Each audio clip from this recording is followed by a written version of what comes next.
Boa noite, meus amigos, minhas amigas.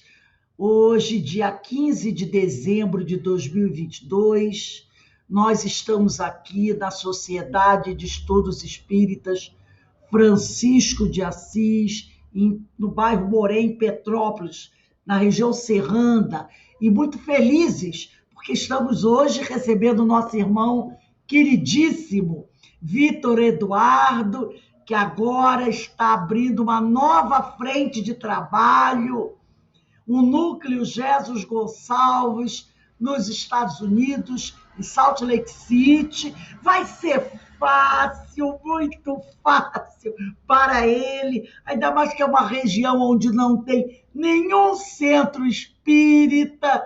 Então, ele vai como um grande desbravador, não é? Um desbravador. É isso que A minha sorte é que a Michelle está aqui, Rose. Isso! Então vocês serão desbravadores. É isso que Jesus pede a todos nós, que possamos trabalhar divulgando esse evangelho abençoado e essa doutrina que tanto tem nos auxiliado na nossa caminhada. E nós seremos trabalhadores fiéis até o final, né? Não desistiremos jamais. Agora não paramos mais com isso, com certeza. Chega, né? Chega de desistir.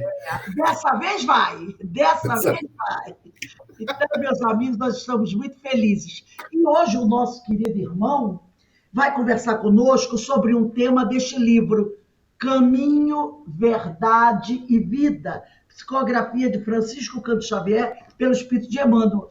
E o texto da noite de hoje é o capítulo 133 dessa obra Caminho, Verdade e Vida, que tem por título Hegemonia de Jesus. E inicia com uma passagem do Evangelho de João, no capítulo 8, versículo 58, que diz assim: Disse-lhe Jesus, em verdade vos digo, que antes que Abraão existisse, eu sou. Mas antes de começarmos o nosso estudo, que vai até às 19h30, podendo se estender até 19h35, nós vamos ler uma página desse livrinho chamado Ânimo, de Lourival Lopes, que diz assim o título: Aumentar a fé. Um bom recado para todos nós. Aumenta a tua fé. A fé aglutina as forças do Espírito e remove montanhas, como ensinou Jesus. Quem a ela se entrega faz da vida de enganos uma vida de certezas e converte a angústia em alívio. Por isso, abandona o que for medo, ira ou paixão. Olha-te com simpatia e desperta as tuas forças.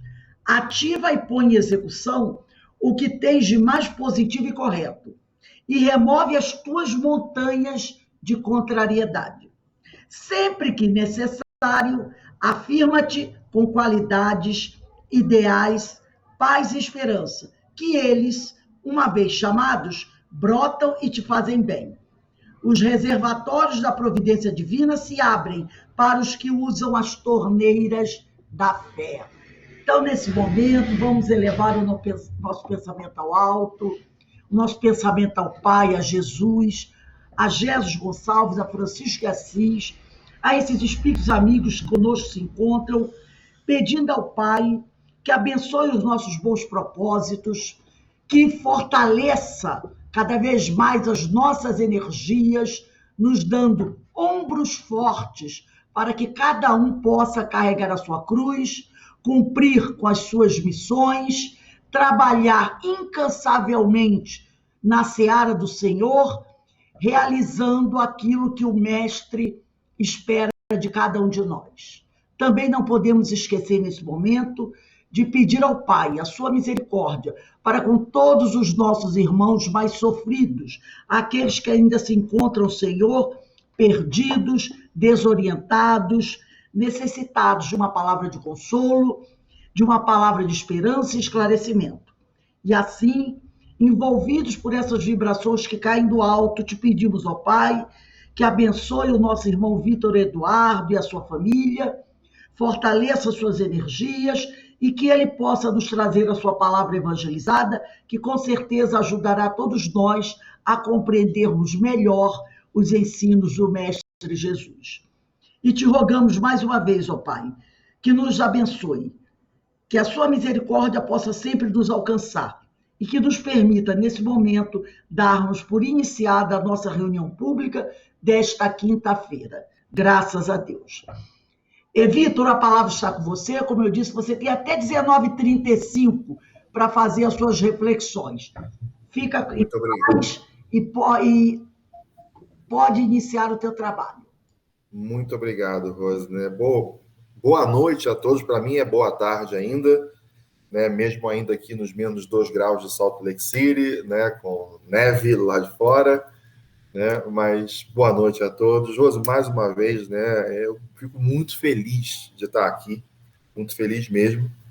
Né? É uma oportunidade não só do estudo, né? Mas de rever, encontrar os amigos, né? De estar aqui todo mundo junto. Né? E com certeza, à medida que a gente vai falando do tema, né? Qualquer tema que envolva o amor de Deus, né? Jesus, a gente vai se sintonizando com a espiritualidade maior e que esses bons pensamentos e sentimentos, que com certeza vão emanar de todos nós, né? Possam estar agora, né? À disposição dos nossos amigos espirituais. Né? E é o que eu peço ao nosso Pai. Né, que o nosso Pai abençoe a cada lar que se conecta aqui, nesse estudo, né, e que esteja à disposição dele, da espiritualidade, levar esse cadinho de luz que a gente vai dedicar aqui 45 minutos, né, do nosso tempo em pensar, em refletir, em chegar perto de Jesus. Né, que seja esses pensamentos, sentimentos estejam à disposição da espiritualidade para ajudar aqueles que ainda carecem mais do que nós, né?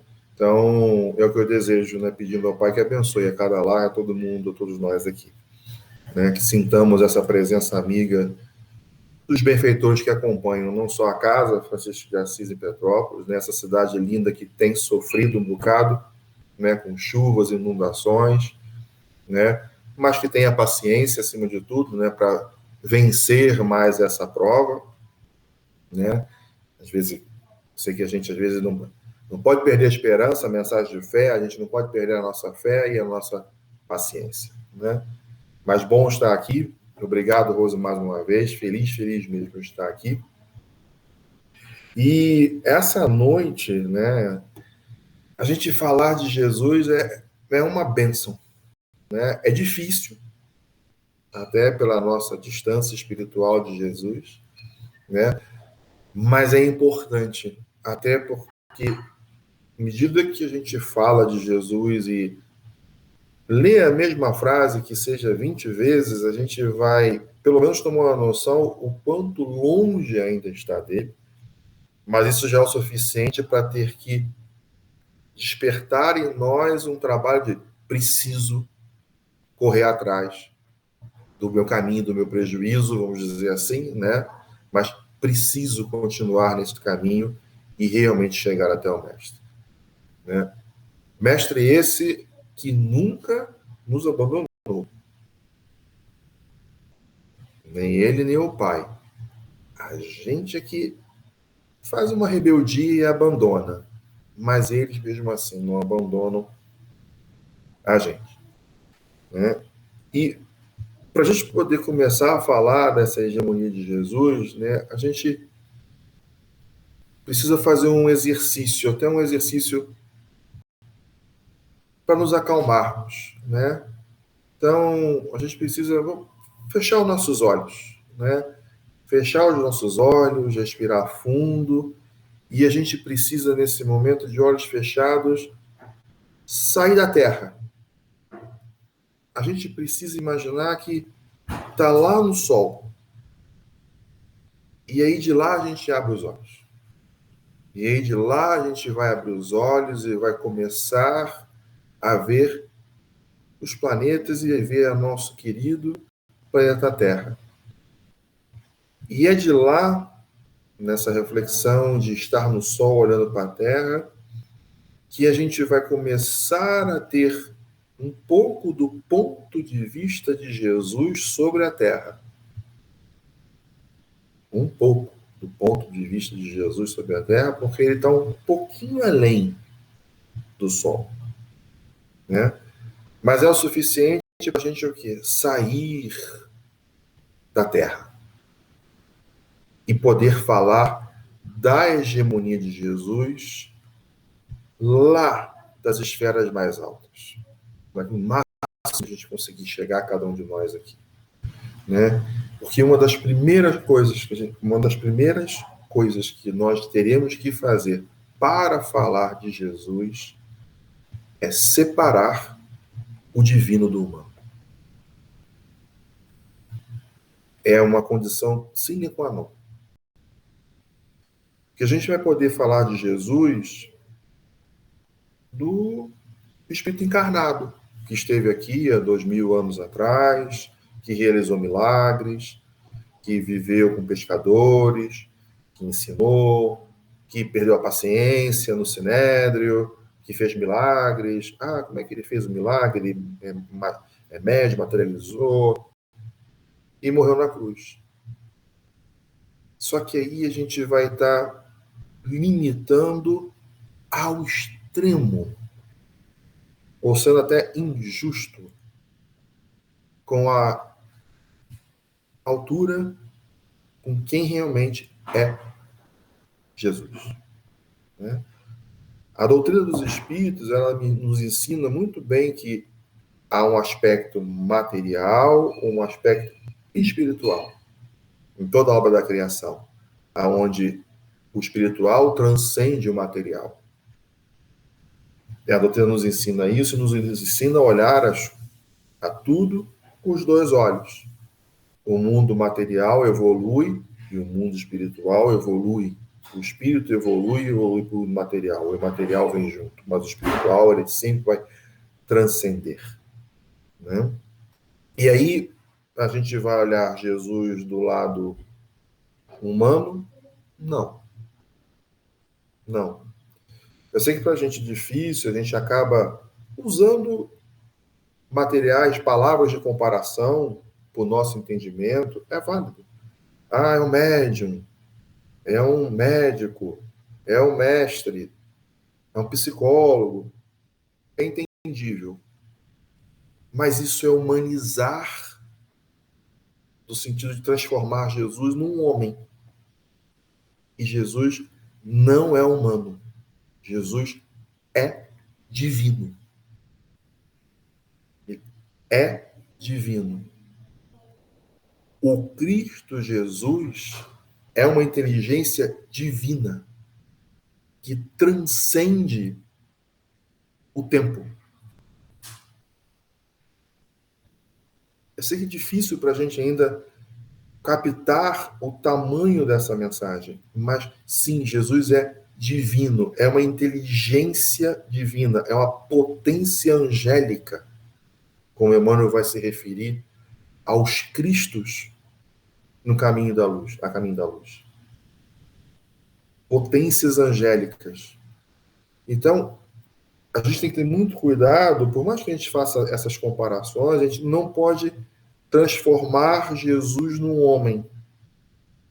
Porque dessa forma a gente vai deturpar a mensagem dele, e pior, vai errar como interpretar a mensagem que ele veio passar.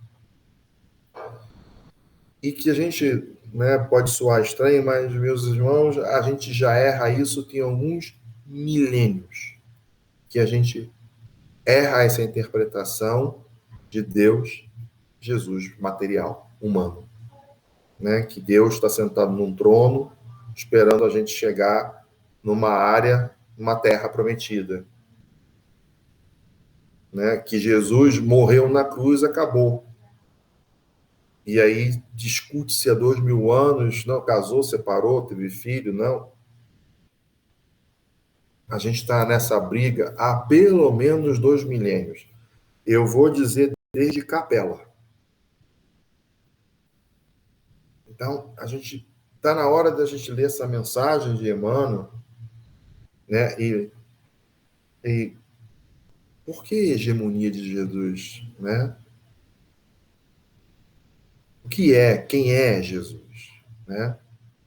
Então, Jesus, ele, se a gente for ler, e nós espíritas não podemos abandonar o Velho Testamento, os profetas, Novo Testamento, as cartas de Paulo não podemos jamais abandonar, e muito menos a codificação do nosso querido Allan Kardec, com as obras complementares de Francisco Cândido Xavier. A gente não pode abandonar nada disso. Por quê? É nessas obras, principalmente, a tradição hebraica, o Velho Testamento, o Novo, cartas de Paulo e a doutrina dos Espíritos, Jesus ele vai se apresentar e vai ser apresentado de várias formas. Várias formas. Ele vai ser apresentado pelo profeta Natan ao rei Davi como a semente. Depois, Ismael, ele vai trazer a mensagem que essa semente, na verdade, é o Deus entre nós, o Emmanuel, que vai nascer. Depois vai aparecer como Cordeiro de Deus, o bom pastor, porta de aprisco, Messias, modelo e guia. Então, Jesus, como ele mesmo falou, em várias das próprias formas que ele se apresentou, eu sou a luz do mundo. Vou botar ele, ele é a luz do mundo. Quem me segue não andará nas trevas, mas terá a luz da vida. Né? Essa frase define, primeiro, quem é ele, mas não pode ser lida do plano material. Se a gente ler do plano material, a gente vai estar muito longe do que Jesus apresenta, do que Jesus trouxe como resposta, como mensagem. O benfeitor Emmanuel, nessa mensagem, ele vai dizer claramente, Jesus é o emissário excelso da divina revelação. Emissário excelso, o mais perfeito da divina de Deus, revelação de Deus. Né? Aonde o próprio Emmanuel ele vai completar, né? Esse emissário excelso, né? Porque juntou todas as qualidades do que? Dos seus exemplos de vida e dos seus ensinos. Que esse conjunto harmonioso, como o Emmanuel está dizendo na mensagem, é muito mais elevado do que qualquer mensagem instável que todos os emissários que Jesus mandou à Terra puderam falar. A frase específica de Emmanuel, né, que eu não ouso comentar Emmanuel, né, conjunto de seus exemplos e ensinos falam mais alto que a mensagem instável dos mais elevados filósofos que visitaram o mundo. Né? Então, exemplos e ensinos. Esse é Jesus, que veio à Terra como excelso emissário da revelação divina, mas que não fez isso pontualmente. Não foi apenas naquele momento, há 2000 anos atrás, que ele esteve, ele na Terra. Né? E divina revelação? Né? O que Jesus está trazendo para a gente, né, para a gente entender? A gente está fazendo uma base para poder entrar na mensagem do Emmanuel. Olha que nem no título eu cheguei, né, na frase que a Rose leu. É para a gente poder, lá do sol, começar a entender algumas palavras de Emmanuel, para começar a entender e a refletir sobre a hegemonia de Jesus. Né? Então, Jesus, quando ele veio trazendo ele, os atos, né, esse conjunto harmonioso de ensinos e exemplos de atitude, ele trouxe o Deus amoroso, o Pai nosso, aquele que recebe o Filho, indo em direção ao Filho e de braços abertos. Um simbolismo extremo, quebrando a tradição patriarcal hebraica, judaica. Né? O pai corre para o filho e abraça o filho, né? Ao contrário de esperar o filho chegar. Né? E vai dizer: Deus habita dentro de cada um de vocês, é por isso que ele nunca abandonou vocês. Lembra que eu sempre descrevi, quando tem o espinho ao fogo, o fogo é Deus. Deus está no espinho, está na dor. Ele não abandona ninguém. Nunca abandonou ninguém. Permite que os seus filhos escolham o caminho. O filho pródigo, mas recebe de braços abertos. Habita dentro de todos os filhos. Não abandona nenhum dos filhos, tanto que mandou o bom pastor cuidar de todos os filhos dele. Mandou. E a mensagem de vida eterna. A vida transcende a matéria. Eu sou a luz da vida. Qual vida? A vida espiritual eterna. Jesus é a resposta de Deus, a boa nova, a todo um pensamento de um povo nômade, conhecedor do Deus único, consciente da sua superioridade e de seus valores, orgulhoso, vaidoso da sua aristocracia espiritual, né, sumo sacerdote, mas que vagou, andou procurando uma terra física prometida, que não entendeu a mensagem que a terra prometida é a purificação do espírito através das reencarnações para chegar a espírito puro. Mas que não pode fugir da reencarnação. Não pode abandonar o seu passado, a sua cruz. E aí Jesus vem com essa resposta, montando esse quebra-cabeça que está descrito no Velho Testamento, que Emmanuel vai trazer de novo no Caminho da Luz, né? Que é estudando a trajetória do povo israelita, verifica-se que o Antigo Testamento é um repositório de conhecimentos secretos dos iniciados do povo judeu. E que somente os grandes mestres da raça poderiam interpretá-lo fielmente nas épocas mais remotas. Como entender que o tabernáculo é a escala espírita?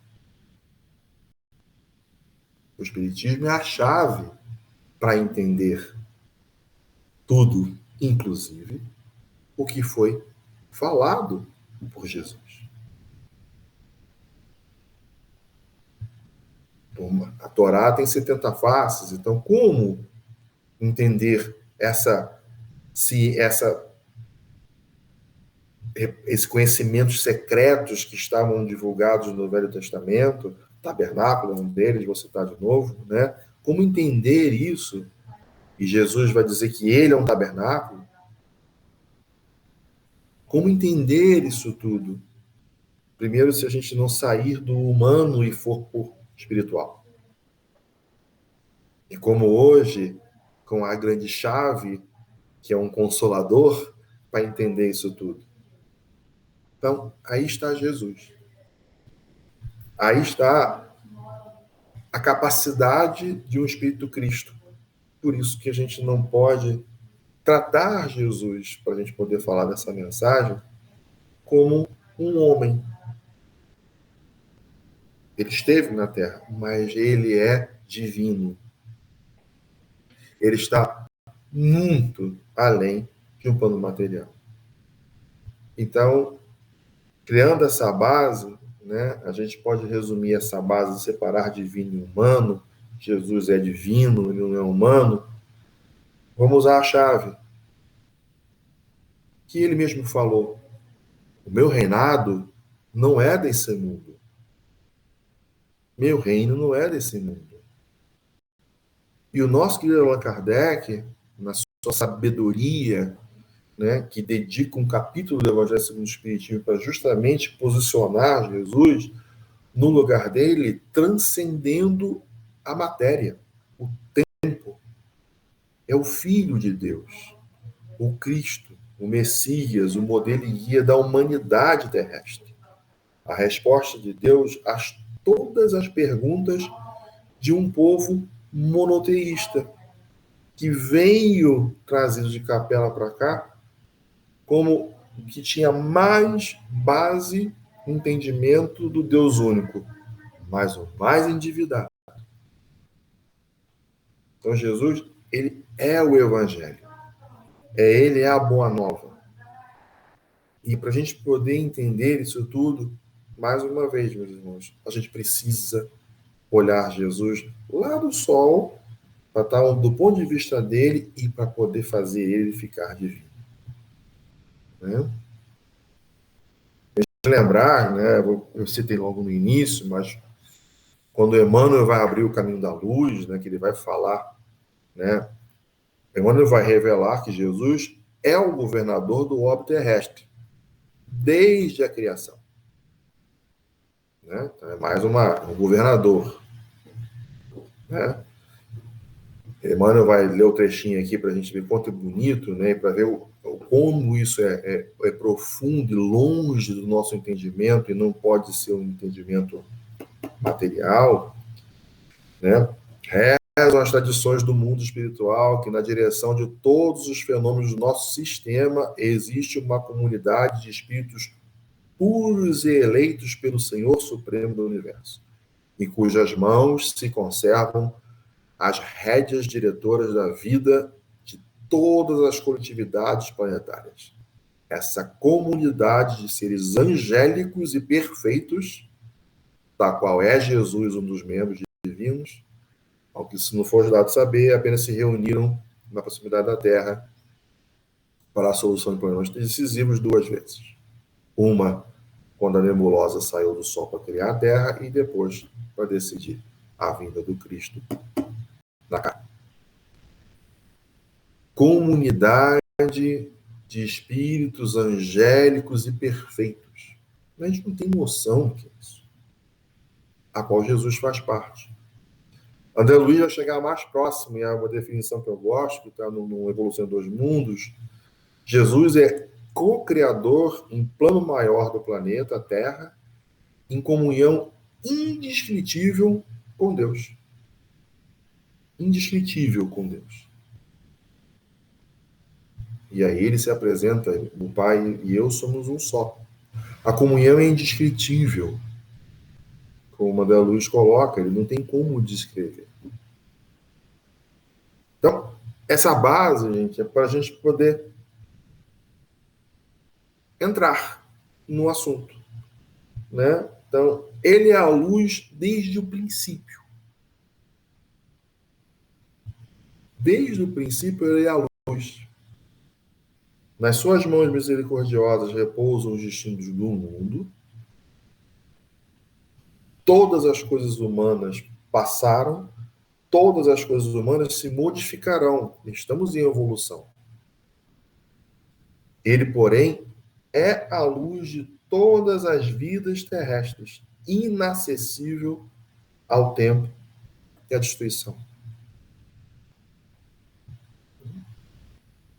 Então é importante que, se a gente tiver uma reflexão inicial, só lendo o título da mensagem, de vários autores, eu vou mencionar algumas coisas do Filomeno Miranda, né, e do Dr. Bezerra, que a gente pare de humanizar Jesus. Humanizar no sentido de torná-lo homem. A gente já está nisso há mais de 2000 anos e não tem dado certo. Não tem dado certo. Não, não tem dado certo. Nós ainda não temos o entendimento, né, e o projetado, o modelo e guia A gente não entende isso. Olha que o modelo e guia já é a explicação, é a chave, né? Porque o Emmanuel, Deus entre nós, o bom pastor, não foi suficiente para modelo e guia. Né? A palavra copia Jesus, simplesmente. Ai, só copia. Que é isso que a gente precisa trazer. Dessa forma que a gente não entende, ele não habita ainda dentro de nós. E aí a gente vai entender que o meu reino não é desse mundo. O reino de Jesus, Jesus não reina no mundo de provas e expiações. Porque é um mundo ainda materializado, focado no mal.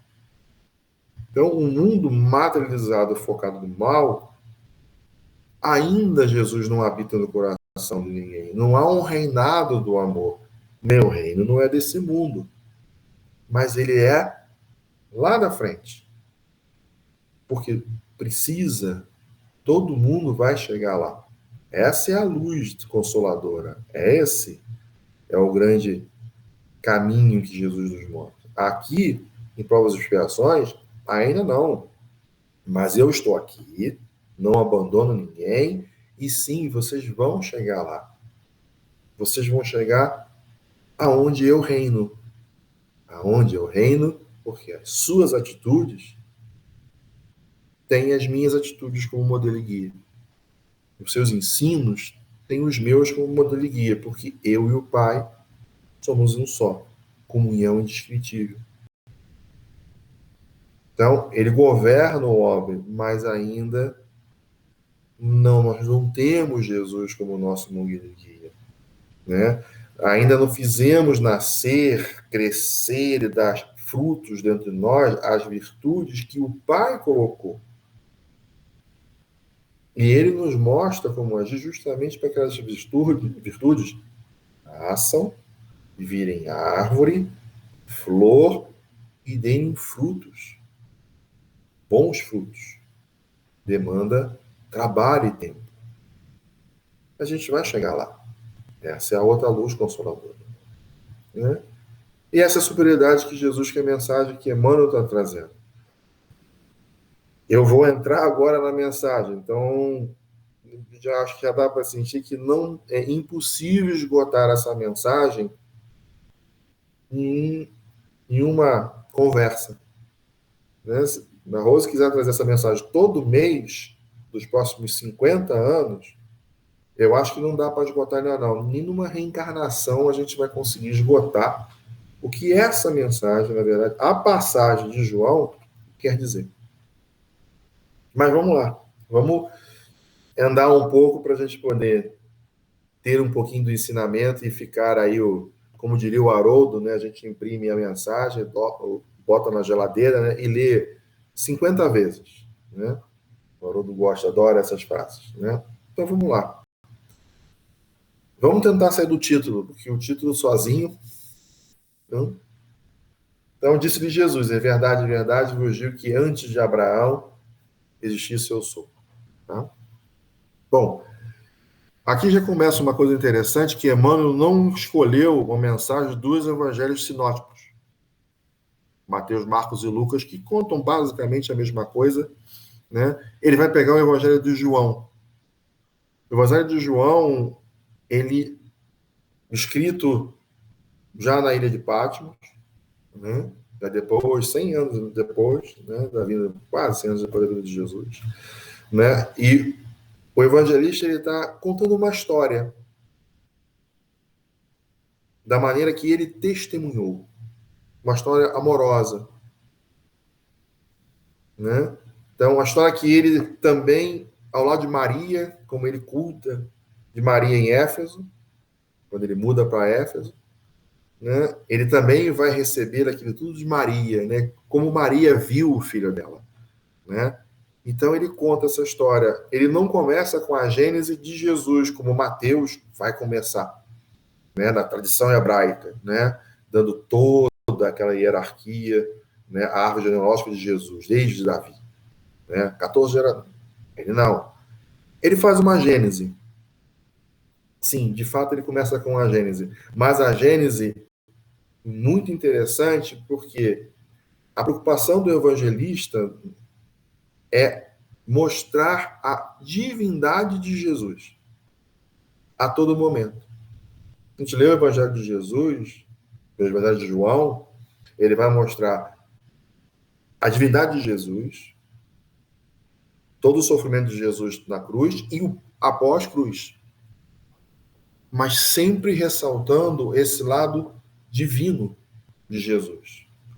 E sempre também ressaltando que Jesus é a resposta às profecias. Tanto que, coincidência, eu acredito não existe, Emmanuel com certeza leu bastante os evangelhos, até porque testemunhou Jesus, né? Emmanuel estava lá, e ele reconhece isso há 2000 anos, né? O erro dele, ele tinha a chance e desperdiçou, há 2000 anos, o início, a reflexão de Emmanuel sobre o que ele fez. Né? Então, João ele vai começar o evangelho dele no momento de João Batista. Ali que ele começa. O encontro de Jesus com João Batista. Né? E aí ele começa o evangelho dizendo, na verdade, uma coisa interessante, que no princípio era aquele que era a palavra. E ele estava com Deus. E era Deus. Todas as coisas foram feitas por intermédio dele. Sem ele, nada do que existe teria sido feito. E aí ele, contudo, aos que o receberam, aos que creram em seu nome, deu-lhes o direito de se tornarem filhos de Deus. Isso é como Jesus, ou como João abre o evangelho dele. Né? E aí, para dar um contexto, por onde é que está essa frase? Tá? Essa frase ela está numa conversa. Jesus, na verdade, ele tinha ido para o Monte das Oliveiras, numa noite, passou a noite e voltou para o Sinédrio. Né? Ele volta para o Sinédrio. No Sinédrio, ele é apresentado à mulher adúltera, a passagem que a gente conhece. Depois da passagem da mulher adúltera, ele continua a conversar com o Sinédrio. Né? E é uma conversa dura do ponto de vista de profundidade, porque Jesus coloca à prova o Sinédrio. A prova mesmo, a prova de quê? Das Escrituras. Ele vai ali realmente desafinar o Sinédrio para entender o testemunho que Jesus estava dando. Né? Os filhos de Deus, os filhos do diabo, e Jesus fala de si. Até a gente chegar nessa frase. Então, Jesus está discorrendo e trazendo toda hora os textos. Então, esse diálogo que está escrito do capítulo 8, eu vou tirar o finalzinho ali, né? Ele vai chegar no momento que é um momento que a gente conhece muito bem a frase que Jesus fala, né? Jesus está falando para o Sinédrio, né? Que nós somos filhos de Abraão. E aí Jesus já, se vocês fossem filhos de Abraão, vocês não estariam fazendo ao contrário de Abraão, porque Abraão não matou o filho de Deus. Isaac. Isaac é uma grande passagem, né, de a fidelidade de Abraão a Deus e de não matar o filho de Deus. Um grande simbolismo. Por isso que Jesus vai se referir a isso. Né? O riso que Abraão tem quando sabe que ele está tendo um filho, né? Um deles é o nosso querido Ismael. Isaac é o filho legítimo, vamos dizer assim. E aí a história, né, conta que Abraão vai receber a mensagem de Deus para matar Isaac.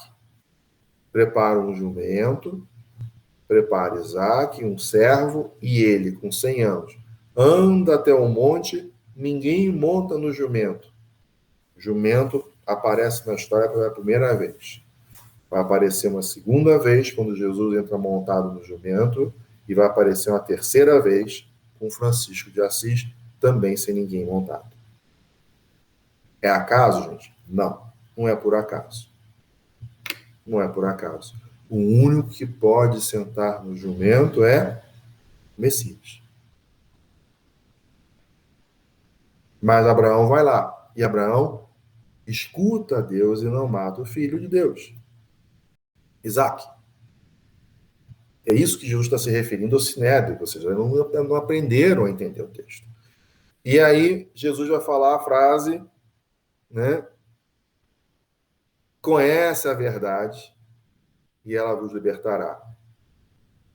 Vocês não são filhos de Abraão, vocês são filhos do diabo, filhos da serpente, que é o que o João Batista também fala.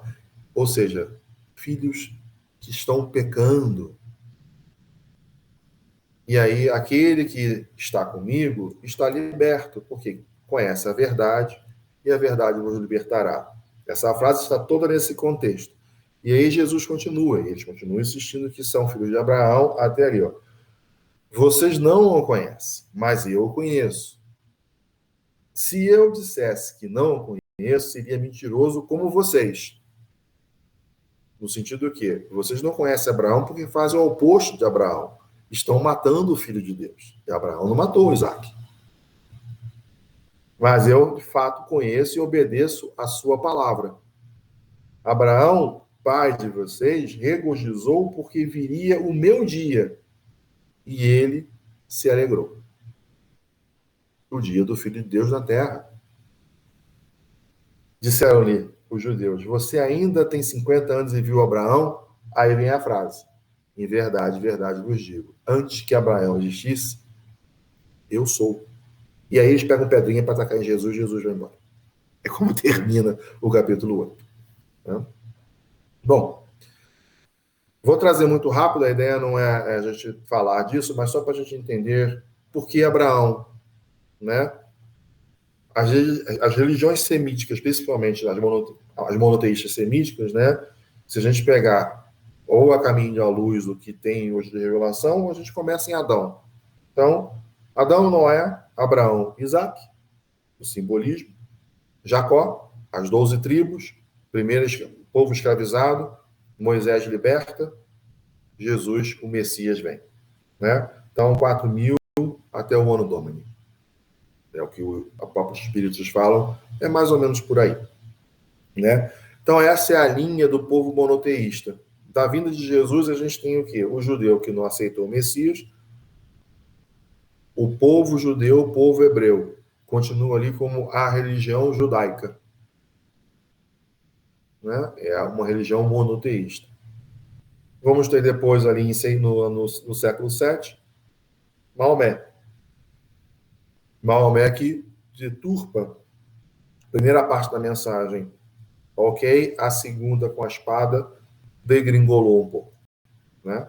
Então, segue a segunda religião monoteísta, o islamismo, que acredita em Abraão, Moisés e em Jesus. É só ler o Corão que está lá. Tá? Eles só depois foram mais para o lado do dente por dente do que o outro lado. Tá? E a nossa linha de quê? De Francisco de Assis. E eu vou dizer por que eu estou trazendo Francisco de Assis, não apenas por causa do nosso estudo aqui, mas o final desse evangelho aqui há uma profecia, né? E aí a doutrina dos espíritos, continuando o quê? Aquilo que é hoje o cristão. A linha mais próxima, ou a linha que segue os ensinamentos do Cristo. O cristianismo. Né? Gente, é bem esquemático a ideia aqui, claro, ali tem outros emissários, Calvino, Lutero e por aí vai. Tem muita gente ali. Eu estou só dando linha das 3 monoteístas que existem. O islamismo, o cristianismo e o judaísmo são monoteístas. Tá? A importância de Abraão, porque quando Jesus vem, era o povo hebreu que tinha a missão de trazer essa mensagem do Deus único. Né? E a gente sabe o que aconteceu depois de Jesus aparecer na Terra. Tá? Vamos voltar para cá. E aí vem a pergunta: quem sou eu? Eu? Quem? O quê?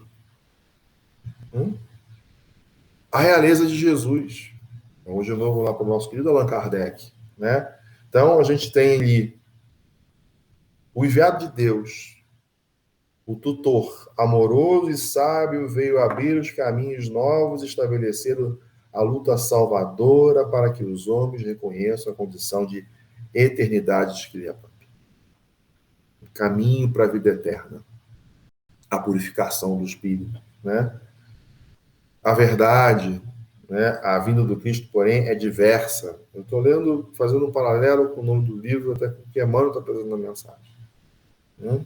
Em sua presença divina, temos a fonte da verdade positiva, o sol que resplandece. A verdade positiva. O que é a verdade? Qual é a verdade que te liberta? Né? Mais um exemplo da vida de Jesus. Né? Natã, o rei Davi. Davi, escuta a inspiração de Deus. Não vai por esse caminho que vai dar errado. Não, eu vou resolver, vou fazer uma casa para Deus. Vai o povo escravizado e vai invadido. Vai Ismael com o rei. Daqui a pouco veio o nome do rei da minha cabeça. Né? Não faz isso. Não é isso que você tem que fazer. Não, é um problema político que eu vou resolver. Vai de novo o povo, aí que as tribos de Israel são todas escravizadas pela segunda vez. Jesus faz o quê quando está diante lá da problemática? Pai, afasta de mim esse cálice. Seja feita a tua vontade. Não a minha. Olha os simbolismos. Né?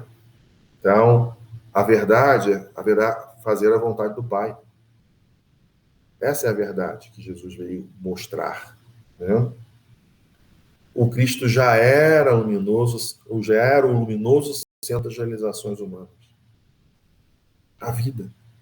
A vida que transcende a matéria. Não é aqui.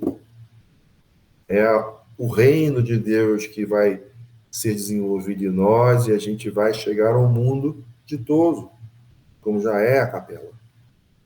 Onde o mundo onde habita o bem, habita Jesus, habita seres angélicos, habita a lei de Deus.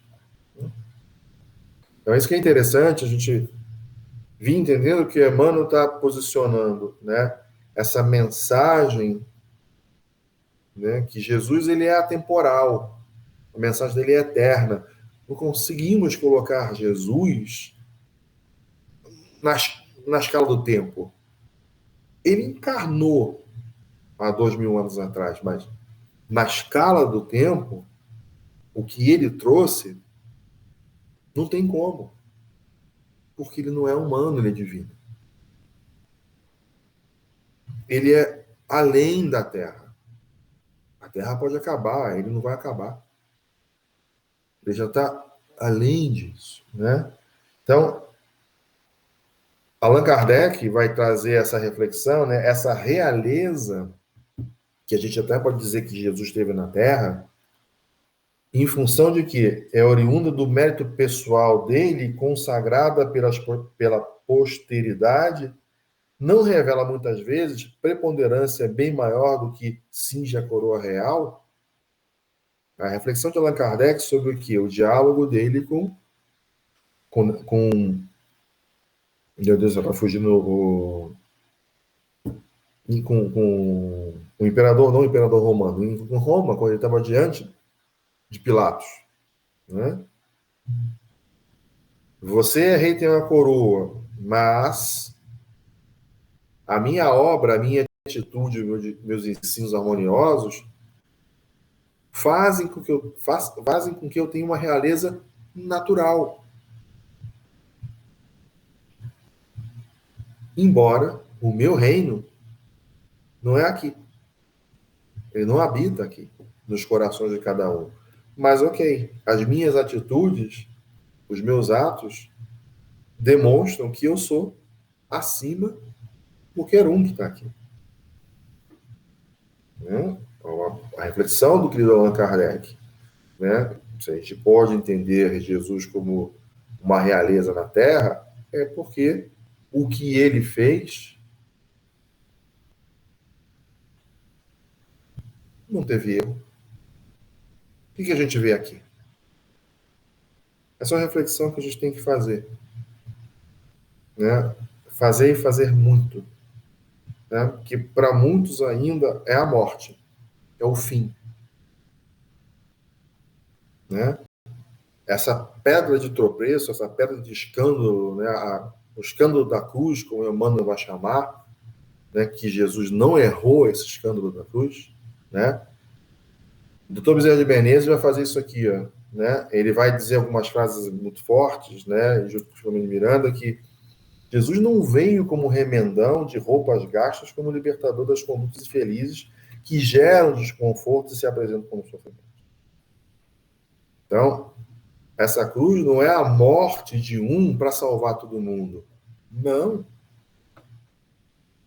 Interpretação errada. Está humanizando Jesus. Morreu no meu lugar. Paguei o dízimo, paguei a indulgência.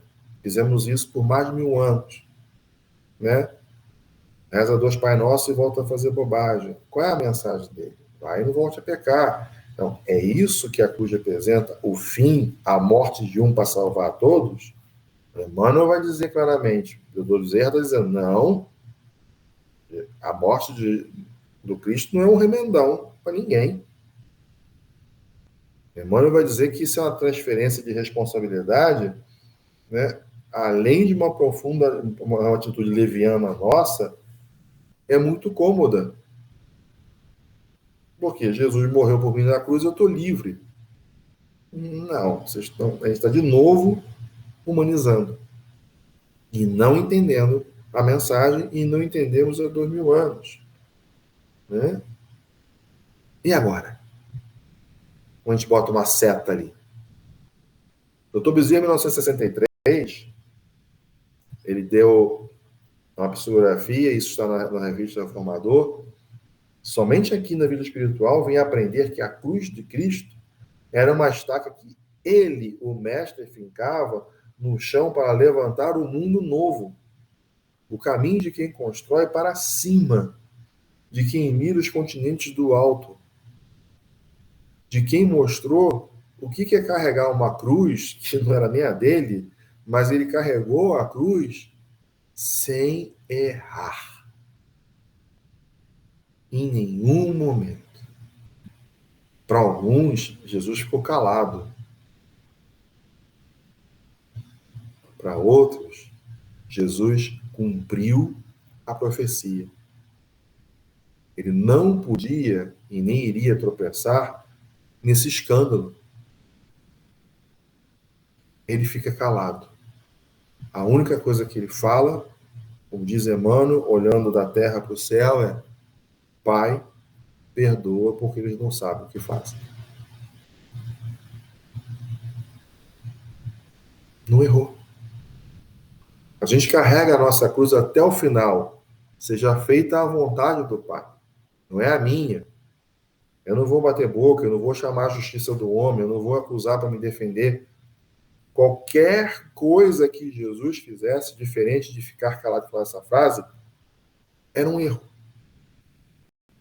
E ele atende a todos, inclusive o romano e o judeu que queria que ele morresse. Ele morre. Ele atendeu a todos os doentes. Né? A todos os doentes ele atendeu, inclusive os dois que queriam que ele morresse. Ele morreu. A fidelidade, a certeza dele a Deus era tanta que eu vou. E não errou. E ele vai dizer a todo mundo: se alguém quiser vir após de mim, largue o egoísmo, não seja egoísta, não pense em si. Trabalhe para Deus. Reúna-se, renuncie-se a si mesmo. Larga o egoísmo, para de pensar só em você. Tome a sua cruz de cada dia e me segue. O meu passado, os meus erros, os meus espinhos, eu carrego comigo. Jesus não morreu na cruz para tirar nada disso de mim. Aí está a frase. O que eu fiz de errado, eu carrego comigo. Continuo ajudando, continuo vendo o Cirineu, ajudando o Cirineu, a filha dele, mesmo com má vontade, fazendo a vontade de todo mundo, calado e pedindo perdão a Deus. Mas a minha cruz eu levo até o final. Quer me seguir? Meu modelo e guia? Eu sou modelo e guia, porque eu carreguei a cruz até o final, calado. Seja feita a vontade do Pai, não a minha. Olha aí já. A mensagem que sai da terra, né? E para a gente terminar, né, essa nossa fala de hoje, né, que mas não se esgota aqui de forma alguma, né, é fazer a frase de Emmanuel da mensagem, né? A vida do Cristo, porém, é diversa. Em sua presença divina temos a fonte da verdade positiva, o sol que resplandece, a vida eterna, o que transcende a vida material. Meus irmãos, eu espero que a mensagem, né, um pouco dessa mensagem linda da hegemonia de Jesus tenha ficado com vocês. Leiam, reflitam, não esgota aqui, né? Obrigado. As bobagens fui eu que falei, as coisas boas fiquem lá com Emmanuel e com o próprio Evangelhos, né? E esse Evangelho de João maravilhoso, que no final, né, ao final desse Evangelho, né, de João, né, Jesus vai dizer para Pedro, né? Pedro, né? Se eu quiser que ele viva, né, se eu quiser que ele permaneça vivo até que eu volte, o que importa? Quanto a você, siga-me, né? E Jesus falava isso em relação a João, né? Se eu quiser que ele permaneça vivo até que eu volte, Pedro não tinha que se preocupar com isso, era da alçada do Cristo, né? E aí está a frase do nosso querido Francisco de Assis, que volta e está até hoje, primeiro Espírito, São João Evangelista, que assinou a codificação, né? Então, aí está ele, né? Vivo até hoje entre nós. Rose, passar para você para o encerramento. Obrigado, meu amigo, por essas belíssimas palavras, essas reflexões tão profundas, tão importantes para todos nós. Todos nós possamos pegar essa mensagem, né? Essa mensagem é o capítulo 133 do livro Caminho, Verdade e Vida, de Chico e Emmanuel, que é o capítulo Hegemonia de Jesus, que possamos ler e refletir com muita profundidade e atenção sobre essa mensagem belíssima de Emmanuel, interpretando esse versículo de João no capítulo 8, versículo 58, que diz: em verdade vos digo que antes que Abraão existisse, eu sou. Então, que possamos refletir com profundidade. Muito obrigado, meu amigo, pela sua gentileza em atender o nosso convite, em estar conosco. Desejamos para você um Feliz Natal, para você, para a Michelle, ó. Querida, um beijão. Breve, breve é você que vai estar aqui. 29, né? Isso. Viu? Obrigada. Contamos com a sua presença. Que, olha, já deixo aqui antecipado meu Feliz Natal para vocês. Vocês também. Para todos aí também. Obrigado. E no coração. Denise, querida Denise. Seu Jorge, Alberto, eu vi a Carmen, a Carmen está ali. É. Todo mundo aí, todo mundo aí. Todo mundo correndo atrás do prejuízo. É. Com certeza. Jesus agora está só marcando todo mundo de perto. Só marcando, tá bom? Então, para a gente encerrar a nossa reunião da noite de hoje, eu vou pedir para o nosso irmão Alberto fazer a nossa prece de agradecimento. Alberto, por favor.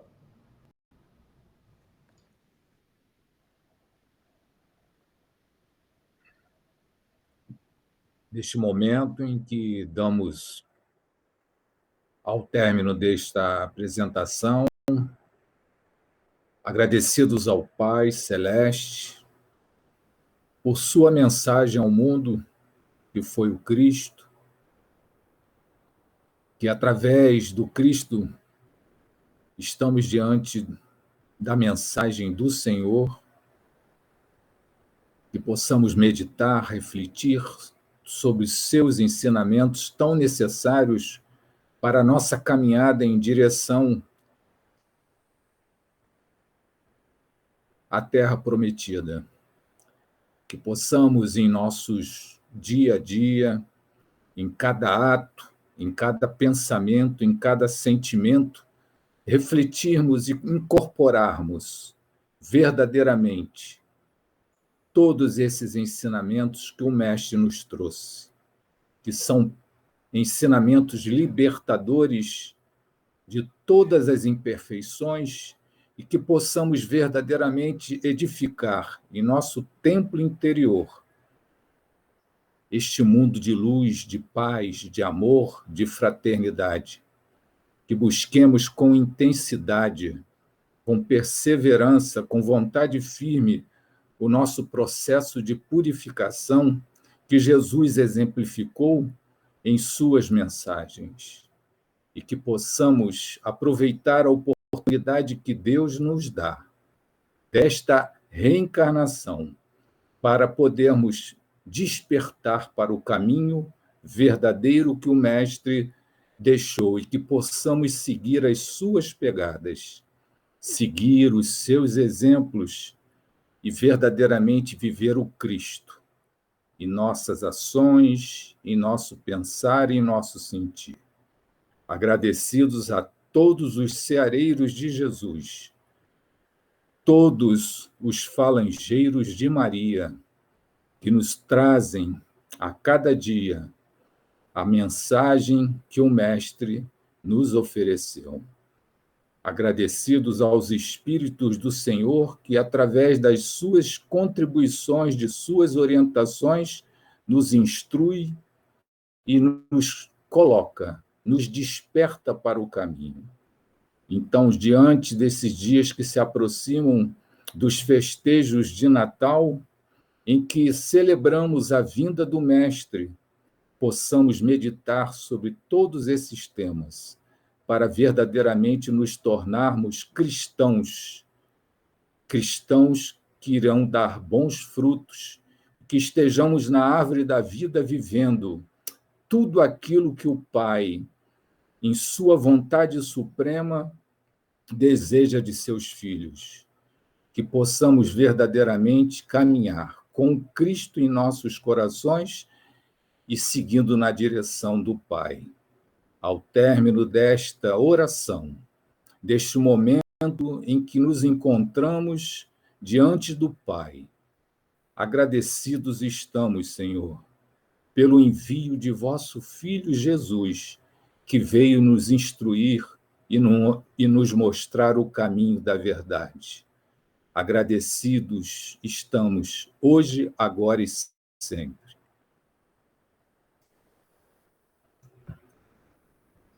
Obrigado, meu amigo, pela sua prece. Obrigado a todos aqueles que estiveram conosco nessa noite. Mais uma vez, obrigado, Vitor, por Obrigado a você. estar conosco essa noite. Bom Natal a todos. Fiquem todos com Deus. Beijo para todos. Fiquem em paz, que o Senhor nos abençoe. Boa noite. Natal. Boa noite, E João. tudo corra bem. Abração, Vitor. Obrigado, doutor. Obrigado. Tudo Tchau. Graças a todos. Até a próxima. Até a próxima. Mais uma vez, obrigado, Vitor, por tudo. Nada, Rose. Fica com Deus. Tchau, gente.